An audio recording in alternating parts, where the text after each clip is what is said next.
We call it a major because it could be a total budget buster. A major could be a $5,000 or $10,000 item that maybe we weren't prepared for. And before we bought this house, we just went ahead and accounted for all of the majors because you don't ever want to buy a house and not anticipate those and then have it be a surprise later. So if there were any surprises here, it would be that we don't have to replace something because we budgeted for everything.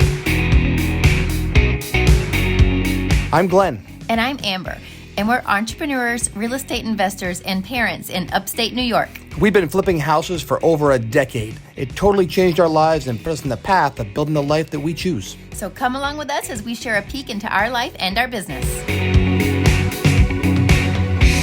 All right, so I think we've determined our majors on this house. So the main problem we have with this house is when we come in, now that we have a house that's really jam-packed with the former occupant's stuff, we got it all cleaned out, and then we have to come through and say, what are the majors? What are we looking at? Because a major, we call it a major because it could be a total budget buster. A major could be a $5,000 or $10,000 item that maybe we weren't prepared for. And before we bought this house, we just went ahead and accounted for all of the majors because you don't ever want to buy a house and not anticipate those and then have it be a surprise later. So if there were any surprises here, it would be that we don't have to replace something because we budgeted for everything. But I think we're going to have to replace everything that we thought in here. Yeah. Exception of maybe the siding. So we talked outside about opening that front wall up. That was the first big major that we're going to do. Putting the door in to help the curb appeal. But the value will be there because we'll add a living room and a full living space out there. And then we're going to come back, obviously full bath, new kitchen. That's a normal thing that we do. Next major is going to be the furnace downstairs. It's a big major. The garage out back, tearing off the extra stuff on the garage. Yeah, that demo will cost a little bit. It will. That's why it's a major, right? Yeah. So we know that. And then we have the electrical. We knew electrical was going to be big, but electrical through the whole house. We got to put that whole new heating system with vents through the house. Yep. And then the really last major is the ensuite. Right.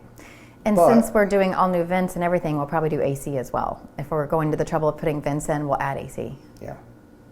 Yeah.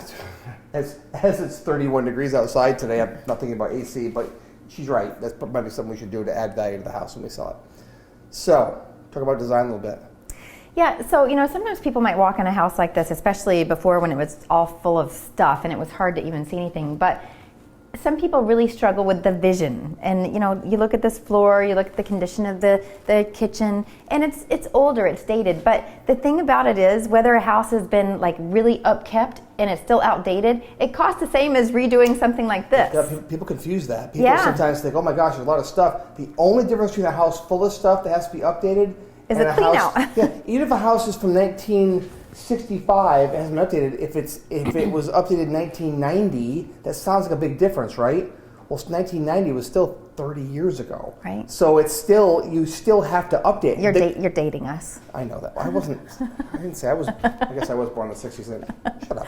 So when you update a house, right? When you update it, it doesn't matter if it's updating from 30 years ago or 60 years ago, or not 60. It costs the same. It's the same amount of money. Yeah. And the only difference is a couple $1,000 to have it cleaned out. In this house, it was several thousand to have it cleaned out, but we budgeted for that in the beginning. So I don't think we had any major budget busters in here. Right. And like Amber said, if you can come through and see the vision like she sees. Don't let that stuff scare you. Don't let the age of it or the condition of it scare you, because it costs the same as if it's in good shape. Yeah. And we bought this house right. Make our money when we buy houses. That's when you make your money. So we bought it right. Now we're jumping into the renovations. So stay tuned, and we'll come back here and show you the finished product, or even during, if we have challenges, we'll be back during this process, and we'll go from there. So all right. We'll next one down. See ya.